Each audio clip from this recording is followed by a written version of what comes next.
தமிழ் மருத்துவச்சி. வணக்கங்க. எங்கள் தமிழ் மருத்துவச்சி சேனலுக்கு உங்களை அன்போடு அழைக்கிறோம். இன்றைக்கி நம்ம எதை பற்றி பேச போகிறோன்னு பார்த்தீங்கன்னா, உடல் எடையை வேகமாக குறைப்பது எப்படி அப்படிங்கிறதுனா உங்களுக்கு நான் இன்ஃபர்மேஷனை ஷேர் பண்ணிக்க போகிறேங்க. அதுவும் இல்லாமல் ஒரு செய்முறை விளக்கமும் நான் தந்திருக்கேன். அந்த வீடியோவை நீங்கள் பாருங்கள். அதுக்கு முன்னாடி எங்கள் சேனலை சப்ஸ்கிரைப் பண்ணாதவங்க சப்ஸ்கிரைப் பண்ணுங்கள். அப்போ தான் நாங்கள் போடுற வீடியோஸ் உங்களுக்கு கிடைக்கும். எங்கள் சேனலில் நாங்கள் போடுற வீடியோஸ் ஃபுல்லுமே பார்த்திங்கன்னா உடல் சம்பந்தமான விழிப்புணர்வு வீடியோஸ் மட்டும்தாங்க. அதனால் நீங்கள் தாராளமாக மற்றவர்களுக்கு பகிரலாம். அது மட்டும் இல்லைங்க, எங்களோட நோட்டிஃபிகேஷன் இல்லைன்னா பிளேலிஸ்ட் வரலைனாலும் எங்கள் சேனலை ஒரு டைம் ஓப்பன் பண்ணி பாருங்கள். நாங்கள் போடுற பயனுள்ள வீடியோக்களெல்லாம் இருக்குங்க. அதை ஒரு டைம் நீங்கள் கேட்டு பாருங்கள். ஓகேங்க, இப்போ நம்ம காணொலிக்குள்ளே போகலாம். அதாவது பார்த்திங்கன்னா உடல் எடை அப்படிங்கிறது பெரிய பிரச்சனையாயிட்டு இருக்குது. அதாவது பார்த்திங்கன்னா இந்த உடல் எடை காரணமாக பலவிதமான நோய்கள் நம்மளை தாக்கிறதுக்கு நிறைய வாய்ப்புகள் இருக்குங்க. அதாவது அந்த காலத்துக்காரங்களாம் பார்த்திங்கன்னா நீங்கள் அவங்க கரெக்டான உடம்புல ஸ்ட்ரக்சர்லாம் வச்சுருப்பாங்க. ஏன்னு பார்த்திங்கன்னா கரெக்டான சாப்பாடு டைம் எடுத்துக்குவாங்க. அடுத்தது பார்த்திங்கன்னா நல்ல வேலைகள் செய்வாங்க. ஆனால் இந்த காலத்தில் பார்த்திங்கன்னா சின்ன வயசு குழந்தைகள்லேருந்துமே பெரியவங்க இந்த ஒபிசிட்டி ப்ராப்ளம், அதாவது உடல் எடை பருமன் ப்ராப்ளம் வந்து எல்லாத்துக்குமே இருக்குதுங்க. அதற்கு முக்கிய காரணம் பார்த்திங்கன்னா லைஃப் டைம் சேஞ்சஸ்க்கு தாங்க காரணம். அதாவது பார்த்திங்கன்னா நம்ம வாழ்க்கை முறை மாற்றங்கள் தாங்க இதுக்கு காரணம். இந்த ஒபிசிட்டி, இந்த உடல் எடை காரணமாக பார்த்திங்கன்னா எல்லாருமே பர்சனலாகவும், அதாவது தனிப்பட்ட முறையிலையும் ஃபீல் ஆகுறாங்க. அது மாதிரி உடல் சம்மந்தமாகவும் பல பிரச்சனைகள் அவங்களுக்கு உண்டாகுது. அதாவது நான் ஏன் பர்சனலாக அப்படின்னு சொல்கிறேன்னு பார்த்தீங்கன்னா, அதாவது ஒபிசிட்டி உள்ளவங்ககிட்ட நான் கேட்டு விசாரிச்சதில் அவங்க வந்து டிப்ரெஷனாக ஃபீல் பண்ணுறது நிறைய பேர்த்துட்டு நான் பார்த்துருக்கேங்க. அதாவது பார்த்திங்கன்னா மனதளவில் ரொம்ப பாதிப்படைஞ்சிருக்கிறாங்க. உடல் அளவில் பாதிப்புன்னு பார்த்தீங்கன்னா நிறைய சொல்லலாம். ஒரு எக்ஸாம்பிள் சொன்னீங்கன்னா அவங்களுக்கு சர்க்கரை வரக்கு நிறைய வாய்ப்புகள் இருக்குது. அடுத்ததாக பார்த்தீங்கன்னா குழந்தையின்மை, ஆண்களுக்கும் சரி பெண்களுக்கும் சரி குழந்தையின்மை வர்றதுக்கு நிறைய சான்சஸ் இருக்குங்க. அதே மாதிரி தைராய்டு வர்றதுக்கும் நிறைய சான்சஸ் இருக்குது. ஹார்ட் அட்டாக் வர்றதுக்கு சான்சஸ் இருக்குது. அந்த மாதிரி உடம்புல நிறையா பார்ட்ஸ் எல்லாம், அந்த உறுப்புக்கள்லாம் பார்த்திங்கன்னா பழுதடைகிறதுக்கு நிறைய வாய்ப்புகள் அதிகமாக இருக்குங்க. இந்த மாதிரி பல நோய்களுக்கு முக்கிய காரணம் பார்த்திங்கன்னா நம்ம ஒபிசிட்டி, அதாவது உடல் எடை காரணம் அப்படின்னு நிறைய பேர் சொல்லியிருக்காங்க. இந்த உடல் எடை ஏறுறதுக்கு காரணங்கள் பார்த்திங்கன்னா நிறைய காரணம் இருக்குங்க. முக்கியமாக பார்த்திங்கன்னா அதாவது நிறைய சாப்பிடுவோம், அதாவது அளவுக்கு மீறி சாப்பிட்றதுனாலையும், அதாவது கண்ட ஃபுட்டு, அதாவது ஜங்க் ஃபுட்டு, அதாவது சொல்லுவாங்க பானிபூரி, காளான், அந்த மாதிரி ஜங்க் ஃபுட்ஸ் எல்லாம் நிறைய எடுத்துக்கிறங்காட்டிக்கும் அளவுக்கு மீறி சாப்பிட்றது, அளவுக்கு மீறி ஃபேட் எடுத்துக்கிறது, அடுத்து அளவுக்கு மீறி கலோரிஸ் எடுத்துக்கிறது, அந்த மாதிரினால ஒபிசிட்டி வரும். அடுத்தது பார்த்திங்கன்னா அதாவது நமக்கு ப்ராப்பராக ஒரு எக்ஸசைஸ் எல்லாம் எடுத்துக்க மாட்டோம். உடற்பயிற்சிகள் அந்த மாதிரி ஃபாலோ பண்ணாமல் நம்ம பாட்டுக்கு சாப்பிட்டு அப்படியே இருக்கிறது, அதனாலையும். அடுத்தது பார்த்திங்கன்னா ஒருத்தருக்கு ஜெனட்டிக், அதாவது இப்போ அவங்க அம்மா அப்பா குண்டாக இருப்பாங்க, அதே மாதிரி பொண்ணுங்க பசங்கள்லாம் குண்டாக இருப்பாங்க. அந்த மாதிரி ஜெனட்டிக் ஃபேக்டர்ஸ்னாலேயும் வரலாம். இன்னொன்று பார்த்திங்கன்னா பெண்களுக்கு பார்த்திங்கன்னா அதாவது குழந்தை பிறந்த பின்பு எடை கூடுறதுக்கு நிறைய வாய்ப்புகள் அதிகமாக இருக்குங்க. அதாவது ப்ரெக்னென்சி டைம் அவங்களுக்கும் இந்த மாதிரி ஒபிசிட்டி ப்ராப்ளம் நிறைய வரும். நிறைய பேர் நான் சொல்லி கேட்டிருக்கேன், அதாவது மெடிசன்ஸ் எடுக்கிறங்காடிக்கு உடல் எடை கூடிருச்சு அப்படின்னு.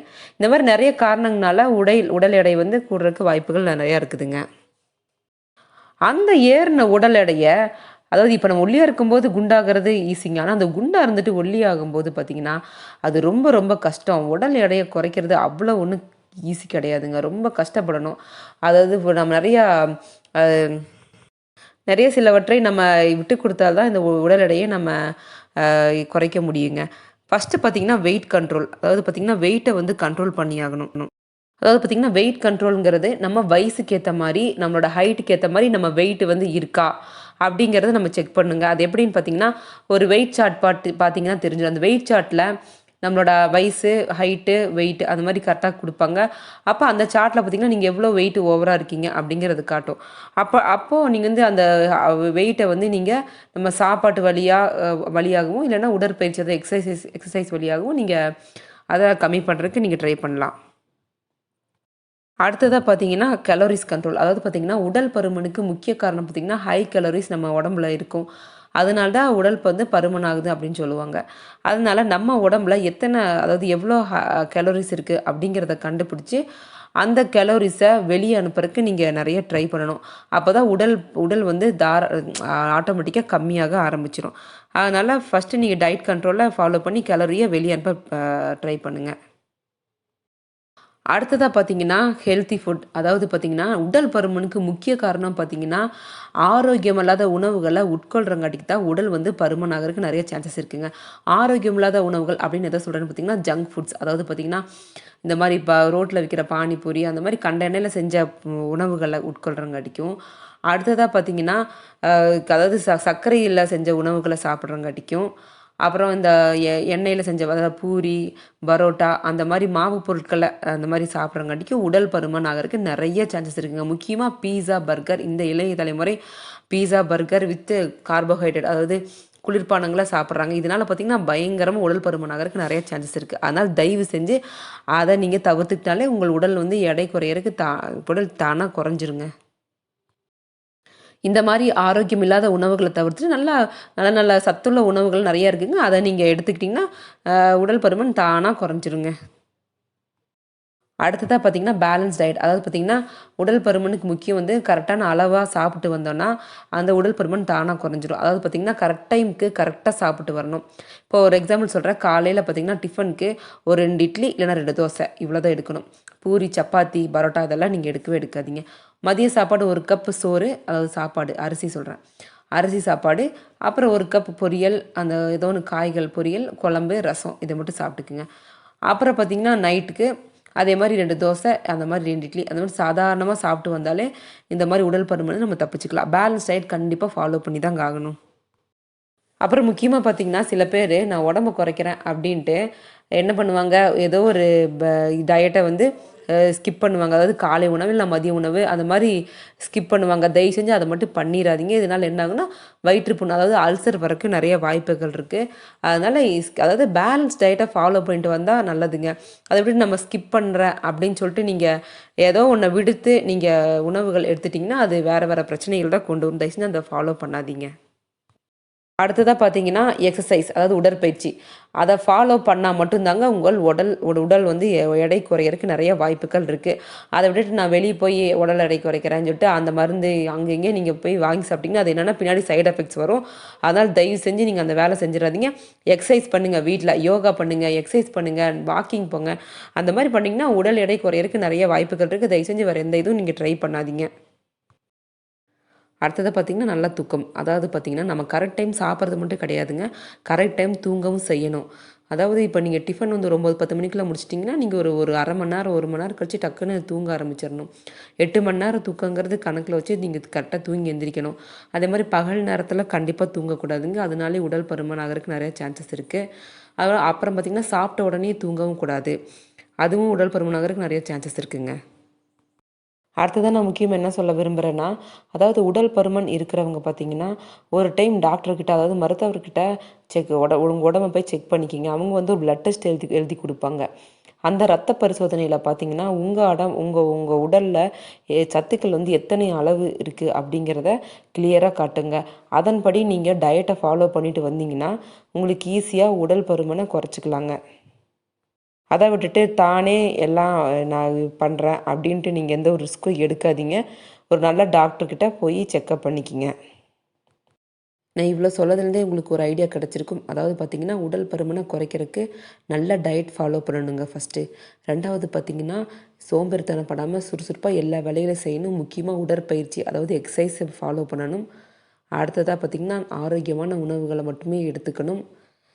அப்போ தான் இந்த மாதிரி உடல் பருமனை நம்மளே ஈஸியாக குறைஞ்சிக்கலாம், எந்த ஒரு காசு செலவு பண்ணாமல். அதுக்கு நம்ம தன்னம்பிக்கையும் வேணுங்க.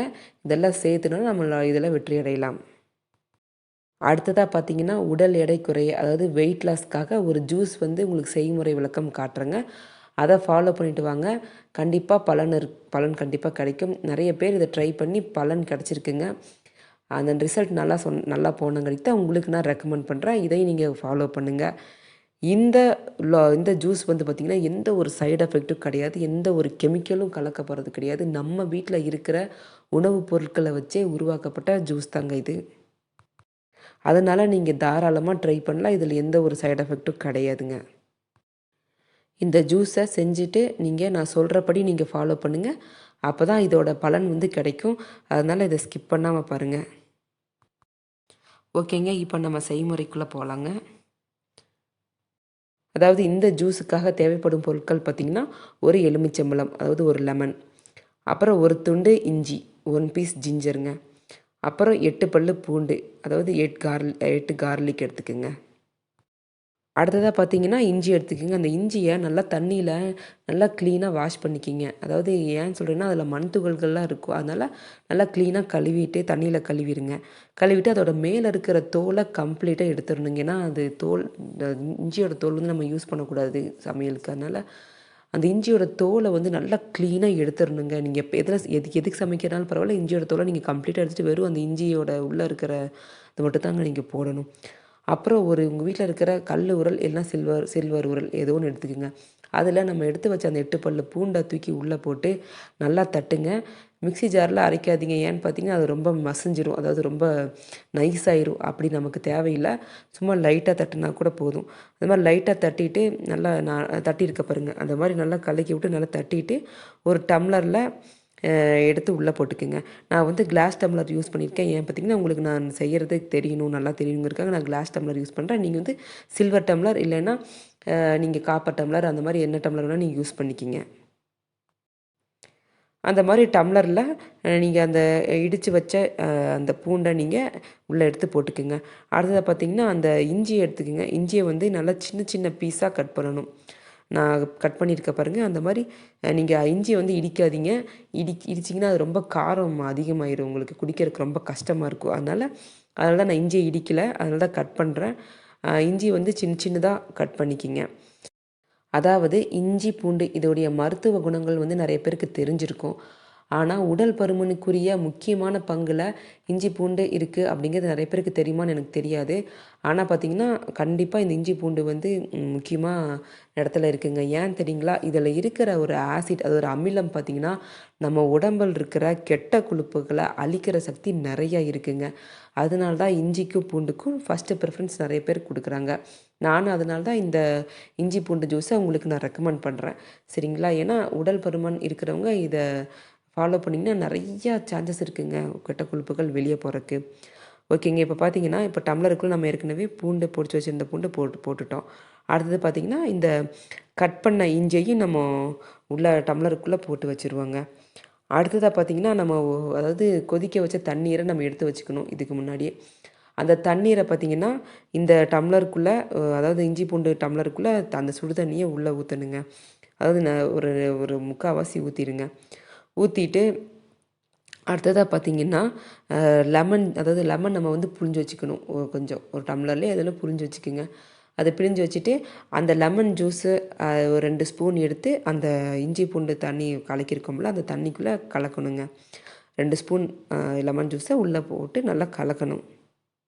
நல்லா கலக்கி விடுங்க. நல்லா கலக்கி விட்டுட்டு ஒரு 5 நிமிஷமாவது நல்லா மிக்ஸ் பண்ணுங்கள். அப்போ தான் வந்து எல்லாமே ஓரளவுக்கு மிக்ஸ் ஆகுங்க. அதனால் ஒரு 5 நிமிஷத்துக்கு மேலே நல்லா மிக்ஸ் பண்ணிட்டே இருங்க. அதை நீங்கள் மிக்ஸ் பண்ணும்போதே தெரியும் பார்த்திங்கன்னா, அதோட கலர்ஸ் வந்து சேஞ்ச் ஆகும். பார்த்திங்கன்னா நல்லா வெள்ளை கலராக, அது பார்த்திங்கன்னா ஒரு கலர் ஒயிட்டு கலராக இருக்குங்க, வெள்ளை கலராக. அதுக்கப்புறம் கொஞ்ச நேரம் கழித்து பார்த்திங்கன்னா, ஒரு மூடி எடுத்து ஒரு 15 நிமிஷம் நல்லா டைட்டாக மூடி வச்சுருங்க. வெளியே வச்சுருங்க, அதை திறக்காதீங்க. ஒரு 15 நிமிஷம் நல்லா அதை மூடி வச்சுருங்க. மூடி வச்சுட்டு பார்த்திங்கன்னா உள்ளே தெரியும் அந்த நல்லா அந்த இஞ்சியும் பூண்டு பார்த்திங்கன்னா நல்லா அந்த சுடு தண்ணியில் நல்லா ஊறி இருக்குங்க. அப்புறம் 15 நிமிஷம் கழித்து என்ன பண்ணுறீங்கன்னா, அதை ஒரு ஃபில்டரில், அதாவது ஒரு வடிகட்டியில் எடுத்து அந்த அந்த தண்ணி வந்து இன்னொரு டம்ளரில் மாற்றிக்கிங்க. அதாவது வடிகட்டி எடுத்துக்குங்க. அது நல்லா க்ளீனாக வடிகட்டி எடுத்துக்குங்க. எடுத்த பிறகு பார்த்திங்கன்னா, அந்த தண்ணியோட கலர் பார்த்திங்கன்னா நல்ல வெள்ளை கலரில் இருக்கும். பார்த்திங்கன்னா இப்போ நான் காட்டியிருக்க பாருங்கள், அந்த மாதிரி வெள்ளை கலரில் தெரியும். அந்த தண்ணியில் பார்த்திங்கன்னா, நீங்கள் அப்படியே வெறுமனா குடித்தாலும் பரவாயில்ல. இல்லை எனக்கு ஒரு மாதிரி கஷ்டமாக இருக்குன்னா, தயவுசெஞ்சு சர்க்கரை யூஸ் பண்ணாதீங்க. அதுக்கு பதிலாக நாட்டு சர்க்கரை இல்லைன்னா பனங்கற்கண்டு இல்லைன்னா தேன், அதாவது ஹனி, இதில் ஏதோ ஒன்று யூஸ் பண்ணி கலக்கி ஒரு டீஸ்பூன் போட்டு நல்லா கலக்கி குடிச்சிக்கோங்க. இந்த ஜூஸை காலையில் வெறும் வயிற்றில் எடுத்துக்கோங்க. அப்போ தான் இதோட நல்ல பயன் காட்டுங்க. அடுத்ததாக பார்த்திங்கன்னா, இது வந்து வீக்லி, அதாவது வாரத்தில் 3 அல்லது 4 நாட்கள் மட்டும் எடுத்துக்கோங்க. தொடர்ந்து எடுத்துகிட்டு வராதிங்க. அடுத்ததாக பார்த்தீங்கன்னா வயிற்றில் புண்ணு இருக்கிறவங்க, அதாவது அல்சர் பேஷண்ட்ஸ் எல்லாம் இதை எடுத்துக்காதீங்க. ஏன்னா இதில் இருக்கிற ஆசிட் வந்து மறுபடியும் வயிற்றில் புண்ணாகிறதுக்கு நிறைய சான்ஸ் இருக்குது. அதனால் அவங்க தவிர்த்துக்குங்க. ஓகேங்க. நான் முன்ன சொன்ன இன்ஃபர்மேஷன் படி நீங்கள் ஃபாலோ பண்ணி பாருங்கள். அது மட்டும் இல்லாமல் இந்த ஜூஸை ட்ரை பண்ணி பாருங்கள். நிறைய பேத்துக்கு நல்ல ரிசல்ட் கிடச்சிருக்கு. அதையும் நீங்கள் ட்ரை பண்ணி பாருங்கள். உங்களுக்கு நல்லா ட்ரை பண்ணி நல்ல ரிசல்ட் கிடச்சிச்சின்னா எங்கள் கமெண்ட் பாக்ஸில் கமெண்ட் பண்ணுங்கள். நாங்களும் கொஞ்சம் சந்தோஷப்படுவோம். மேலும் இந்த வீடியோவில் ஏதாச்சும் உங்களுக்கு சந்தேகம் இருந்தால் எங்கள் கமெண்ட் பாக்ஸில் கமெண்ட் பண்ணுங்கள். கண்டிப்பாக ரிப்ளை பண்ணுவோம். அப்புறமா பார்த்தீங்கன்னா எங்கள் வீடியோஸை மறக்காமல் எல்லாத்துக்கும் ஷேர் பண்ணுங்கள். ஏன்னு பார்த்தீங்கன்னா நல்ல நல்ல வீடியோஸ் தான், இது எல்லாத்துக்கும் உதவுங்க. அதனால் மறக்காமல் ஷேர் பண்ணுங்கள். அப்புறம் சப்ஸ்கிரைப் பண்ணுங்க. பார்க்குறவங்கலாம் வியூஸ் மட்டும் பார்க்காதீங்க, ஒரு லைக் போடுங்க. அப்போ தான் எங்களுக்கு ஒரு பூஸ்ட் கிடைச்ச மாதிரி இருக்கும். ஓகேங்களா? அப்புறம் மறக்காமல் நோட்டிஃபிகேஷன் பார்த்தீங்கன்னா எங்கள் வீடியோஸை கொஞ்சம் பாருங்கள். ஏன்னா நல்ல நல்லதாக தாங்க இருக்கும். கண்டிப்பாக உங்களுக்கு நாங்கள் எந்த ஒரு தப்பான தகவல்கள் நாங்கள் தரதில்லை. ஓகேங்களா? இந்த வீடியோவை பார்த்தமைக்கு மிக்க மிக்க நன்றிங்க.